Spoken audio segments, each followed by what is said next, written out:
Like, follow and subscribe at B.E.A.M for the latest and exclusive content. Yes, people, welcome to another episode of B.E.A.M. I'm your host, JR. I'm here with a very, very special guest, someone that's worked alongside the best of them. I'm talking Chris Pratt, Brosnan, the list is endless. Some people know him as Switcher from Blue Story, but he's also known as Eric Kofi Abrefa. How you doing, my bro? Yeah, no, respect, man. All good, bro. Man. Welcome. Thanks for coming through. Thank you for having us, man. Acting, bro. That's crazy because coming from where we come from, it's either sports or music. What made you get into acting? Boy, do you know what? I just love stories. Since I was a kid, I've loved how people tell me stories and I've always been invested in them. And then I think I just started serving stories. I like being a part of the story for it to be told. So yeah, that was me, man. That's what really got me into acting. In school, I loved English, like English literature and just like studying texts and stuff. And when I started doing drama, I started applying what I learned from that into that, and which was great because you start exploring stuff. So yeah, man, it all just merged and married, man. And yeah. Because you actually went to a drama school. How is that different from normal school? Well, it's like going to uni. Okay. Really, I've done 3 years there. It was like a BA's, but literally it's a drama school. It's like a conservatoire, so it's a music conservatoire as well. So you've got kids who are, young adults who are like prodigies of what they do in terms of like playing, whether it's like orchestral instruments or like jazz or whatever. And then you've got the drama school students, literally 10 till 6, Monday to Friday. We're in there doing stuff. That's mad. Yeah, no, I enjoyed it. But you know what, yes? One question I wanted to ask because is about auditioning. Because in my head, I think auditioning to me is like there's like 10,000 people turn up. You've got like 3 people and they're like, no.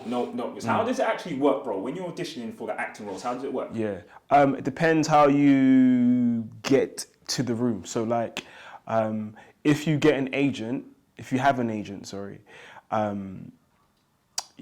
you're probably at the place where like there's been a selected amount of few people to go and audition for this role. And my understanding of it is you have something called like an open casting. That's what, who done that again? Idris Elba done that for something, did he? Once? Yeah, I think so. And like, that's just like anybody off the street can come and you see what I'm saying. But more time than none, I mean, the auditions that I've been involved in, the majority of them have been like, I'll go there and they'll be like, you got your time when you're coming in, and sometimes it might be about 5 men that look like you. Yeah. And like they go in, they do their thing, you wait, you come out, do their thing. Yeah, so we're going to get into the TV and film, Right. but not a lot of people don't know that you started your career in theatre. So what was the first production you was a part of? Yeah, the first production I was part of was this play called Sluts of Sutton Drive, and it was at the Finborough Theatre in Knowles Court, and it is this small box of a theatre, very intimate space, and it was the first thing I'd done out of college, and I loved it, man. And it's as wild as the title sounds like. It's just, yeah, man. It was about this woman who saw her kid as this big man. It was really funny. Yeah, man. And then one of the big productions you was a part of, National Theatre, was Julie, alongside Vanessa Kirby and Talisa Texera. What was that about, man? How did that feel? Like, tell us all about that. Yeah, man. Julie was like an adaptation of a play called Miss Julie, and our version was about this girl who really rich, like balling beyond belief. Her dad's like this multimedia mogul, but she's like 33, and she's still at home, and she's still kind of like daddy's girl, and do you know what I mean? But she's quite lonely. She's having this massive party, and my character works there as like her dad's personal kind of help driver, whatever. And Talisa's character ended up she was like a house help maid of the of the house, but we were engaged. Oh, okay. And then things is going on between my character and Julie's character, and yeah, it's this kind of like swirl of love, or is he just trying to finesse her, or like does she really like him and she's just using him cause he's something different from what she's used to. It was interesting, man. It was really interesting, definitely, and I got to work with two incredible actresses, man, in Talisa and Vanessa. Yeah, that was definitely a privilege. Cool, man. And then, so after that, man, you started getting into films. Now, Yeah. Fury, alongside, bruv, come on, man, like Brad Pitt, Shia LaBeouf. What was that like for you, man? Bro, it was incredible to see how the greats do it, man. Do you see what I'm saying? Like Brad Pitt, I remember like I knew like today was the day I was gonna meet Brad Pitt in it. So then I was like, okay, cool. And I'm quite a fan, like in terms of like his work. I actually enjoy watching his stuff. Like he's actually really good, like really, really good. And I remember I was like, okay, cool. When our scene comes, you're gonna get introduced to him, and then you can get all that kind of out of the way. Yeah. Like, cool. So then I left my little trailer and I went to like the place where they were serving breakfast. And I'm coming out and I just see him, bam! And I'm like, oh, I wasn't ready for that. Turned around, went back into my trailer. But yeah, even seeing Shia LaBeouf work, like the Americans, man, they just throw themselves into like the things they do, which is really, it's definitely a good perspective to see how they do it. But they were all cool. Yeah. They were all cool, man. Yeah. They were all cool. Because I was gonna say, because like even like you started alongside Pierce Brosnan in IT, flipping Chris Pratt in Jurassic World. Like, what are the things that you learn from them people? Yeah. Like they're superstars. So what's the things that you learn from them? On Jurassic World, funnily enough, I didn't actually get to meet Chris Pratt because my scene was literally just the beginning, which was like kind of the lead onto the film. Yeah. But Pierce Brosnan, what did I learn from Pierce Brosnan? Just he's done it Yeah. years. Do you see what I'm saying? The ease of, do you know what I mean? Of what is it? I'm doing it. Alright, cool. Alright, cool. Do you see what I'm saying? There was one funny moment when we were shooting that particular scene where there was this Asian guy who was like one of the extras, and obviously he knows man as James Bond, right? So he's like, oh, James Bond is doing this, James Bond is doing that, James Bond is doing it. And in the scene, we shoot the scene, and in the scene, Pierce Brosnan is like, he's cussing and he's swearing, he's effing and blind, everything. And so the director goes, cut, and I look at the Asian dude, and he's just like sad. And I'm like, what's wrong, man? He's like, James Bond ain't supposed to be swearing. Like, it really, yeah. And I was like, oh man, that kind of, like, people really invest. Yeah, yeah. Do you see what I'm saying? And who else? Like all the rest of them, the greats, they're just easy and they're just cool. That's what I've really realized. Like the best people, or the people that you respect, are usually like pretty cool because they've done it. Yeah, yeah. You know what I mean? Yeah, man. There is no kind of shade or like no ego, because it's just like they've done. What are they trying to show? Like, yeah, man. And do you know what? From theatre, performing in theatre and film, what's the difference? Because I'm sure there's different things that you have to take into consideration. So, yeah, man. Like, what's the difference that you found when you made the transition? Do you know what? Look, man, I love theatre. Theatre is always gonna be like the thing I do. You know what I mean? But film and TV is where like exposure is where the money's at, and like and you get to do timeless classics. Like with theatre, it's an experience if you're there. Do you see what I'm saying? Oh yeah, I remember that play in 2012. It was cold. My man was in it. But you can't. It's not tangible. It's not physical. Like we can't. You know what I mean? But what I do love about theatre is that the fact that it's live. You know what I mean? We get like you know what I mean, on a good, nice production, you get a decent amount of rehearsals, and then you get a decent run, and you just get to play with your fellow castmate every night. Do you see what I'm saying? And it's like you try new things out. But with film, obviously the stresses are kind of getting your lines in and doing it and trying to find like the authenticity and the realness and all that kind of stuff. But the end product is like, wow. Do you see what I'm saying? Yeah. So they both have their kicks, and I enjoy them equally, I think. One film that is tangible and probably most people know you for is Blue Story. Critically acclaimed, great film. So, thanks, in terms of the process, like, how did you first hear about Blue Story? Like, how did it come on your radar? I was doing a play and it was my last night, and on that day, I just got a shout from my agent saying they're doing auditions for Blue Story and they want to see you the next day. And I was like, all right, cool. So I went for the audition and Raps was there, and Isabella Dolphin, who was the casting director, she was there. And in fact, I was actually reading for Madder's role. Okay. Yeah, Raps is just like, if you know like Raps, he's just the coolest, like generous guy. Like he wants everybody around him to win. You see what I'm saying? So, but in the audition, he was just kind of like, when he sees what he wants and what he's got, he's just like, all right, cool, I don't need to see anything. No emotion. It's just stirred, you know what I mean? So, boom, but obviously, the trilogy of Blue Story, which was originally on YouTube, Madder was JR, was Junior Falabi. Yeah. And that was gonna be his role, do you see what I'm saying? So they gave, obviously I got told, oh, you didn't go your way, and I was like, all right, cool. And then my mate Callie, I get a call from my mate Callie like a couple days or like a week later. And he's like, yo, I'm trying to phone you, man, you ain't picking up your phone, I'm like, what's good, what's going on? He's like, yo, bro, can you cut your hair? Can you cut? You need to look different, like, cut.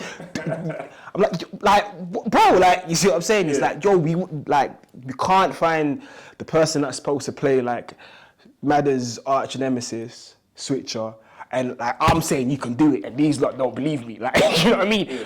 And he's like, my brother can do it, and I was like, and then Raps got on the phone, he was like, yeah, so what, you can do it, yeah? I was like, yeah, I'll whatever you want, I'll cut my hair, whatever. He's like, all right, cool. Then he just literally just gave it to me on the spot like that, on the phone, which was great. That's big. Now, Switcher, a main character in the movie, for those that have seen it know what Switcher's about. But coming from where you come from, how easy was it for you to relate to Switcher and his character? Yeah, like,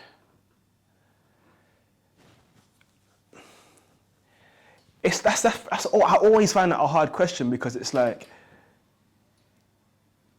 growing up in Stockwell, I've always felt like all the boys around me, it's the same boys that when they see my mum, they will help her with their shopping, all that kind of stuff, you see what I'm saying? And I went to primary school, but then obviously life goes how it goes, and then like you hear about how people end up and what they're doing and I guess I just tried to find like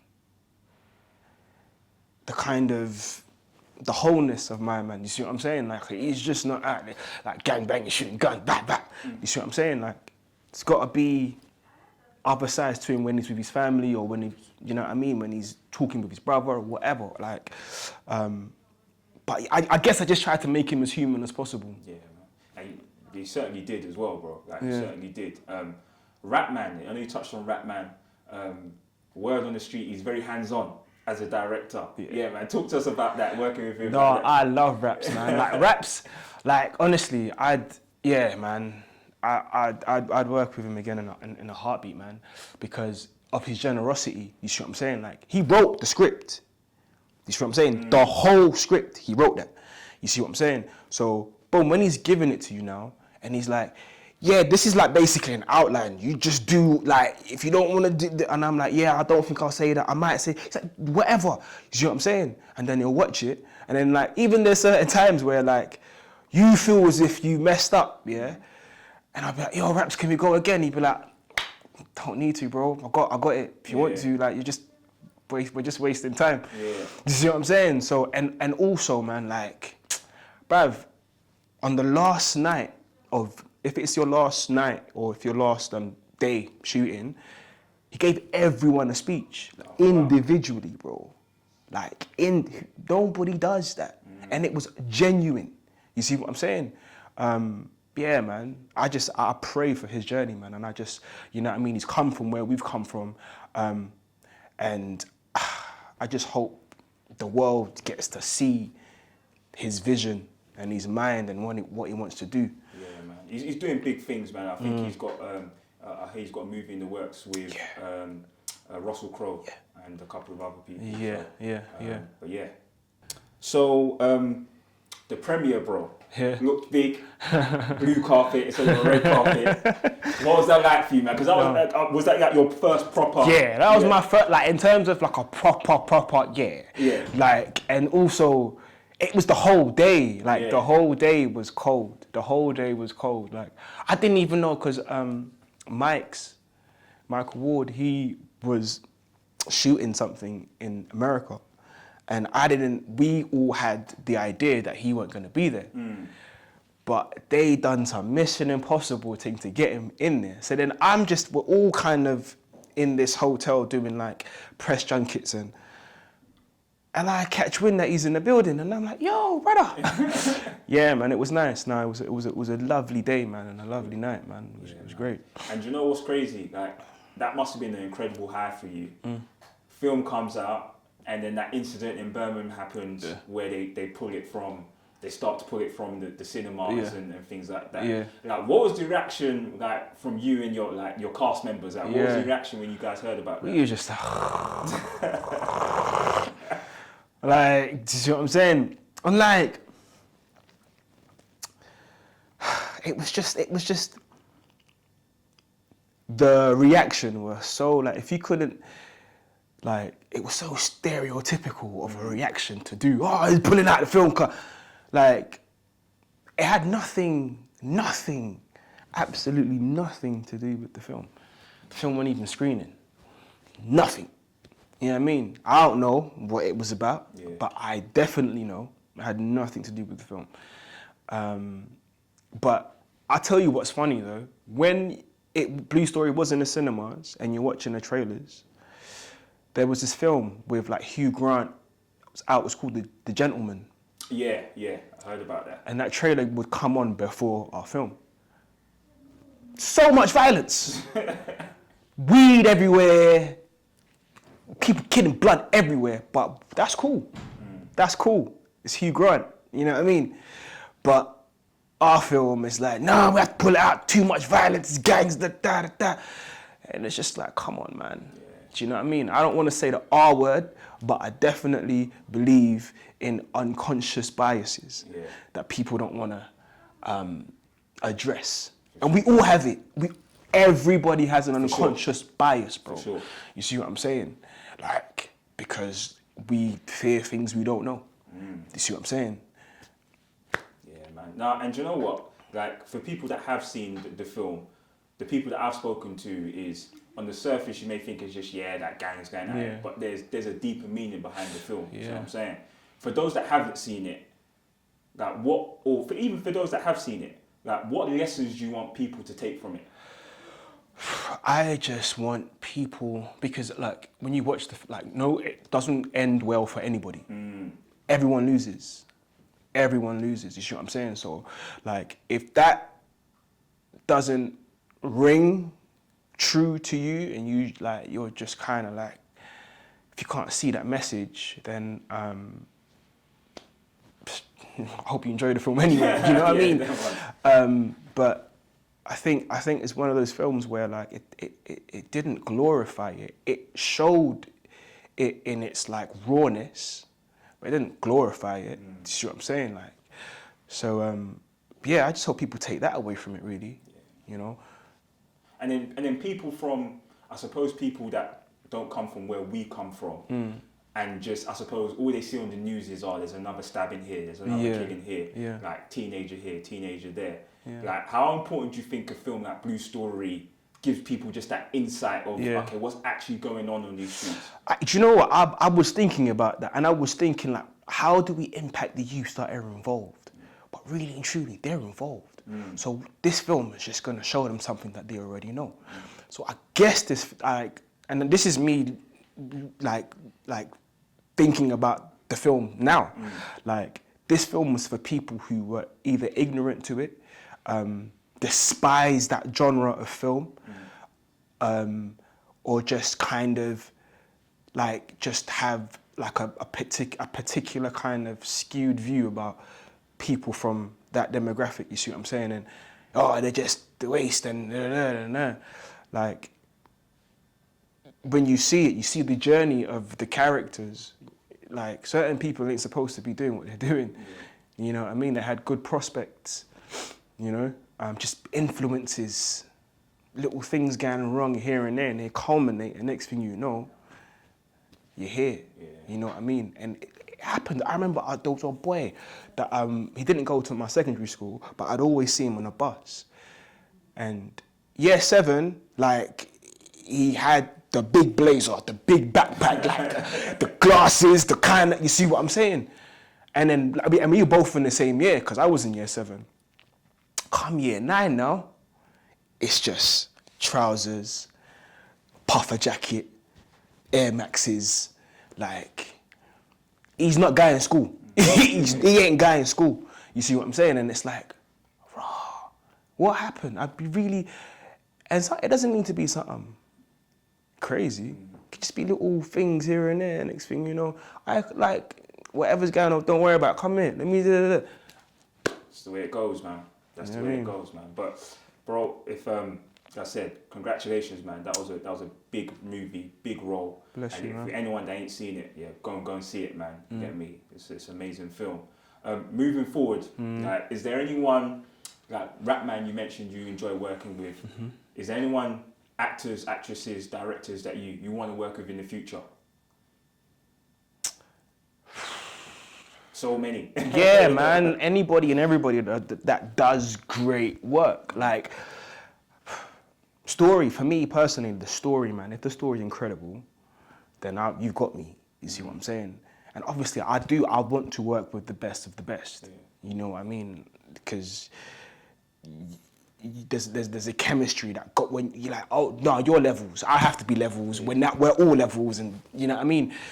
So yeah, man. Anybody and everybody, really. Do you know what's funny? I saw another interview because you're from Ghanaian heritage, and I know Ghana is somewhere you love. Like, do you know what I mean? That's somewhere you love. I saw an interview where you said you was interested in telling some Ghanaian folklore, man. Yeah. Some Yar Sentuar and a couple of others. Yeah. Like, yeah. Man, like the story. Tell us about. Yeah. No, definitely, man. Because obviously, Africa in general, there's just such a wealth of culture, richness of heritage. You see what I'm saying? And like, a lot of our history is lost due to invasions and, you know, all that kind of stuff over the years. Not just like the British.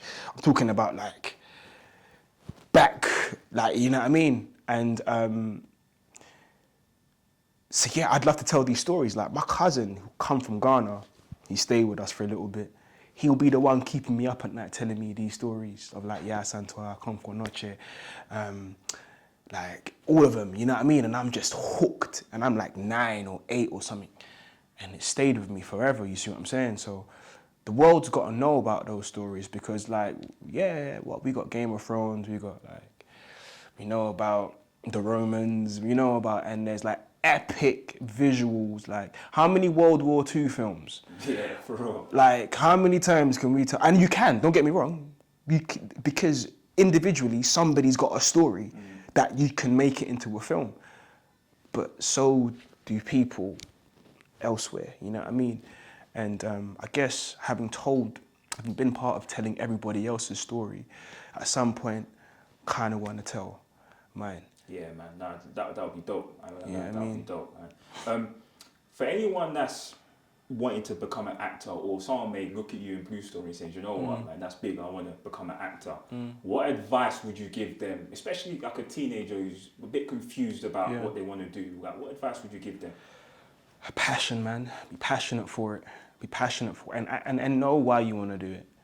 Like if you want to do it because, you know, like the glitz and the glamour and all that kind of stuff, that's cool, but you can be an influencer on Instagram and do the same thing, probably get the same amount of P's. You see what I'm saying? But if you want to be if you want to be an actor, just figure out why you want to do it and then be passionate about it. You know what I mean? For sure.